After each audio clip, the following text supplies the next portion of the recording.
This is an ABC Action News, tracking the tropics update. Sponsored by these valued partners.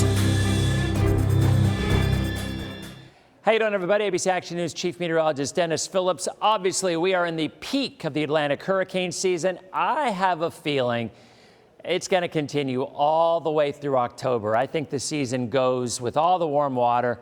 We're going to quite possibly end up all the way through the alphabet, which is crazy considering earlier in the season with El Nino, a lot of the long-range forecasters were saying we're going to have a below-average season. But the water temperatures have been so warm, it's just really done a number on the tropics. That area in red, by the way, will become Nigel shortly.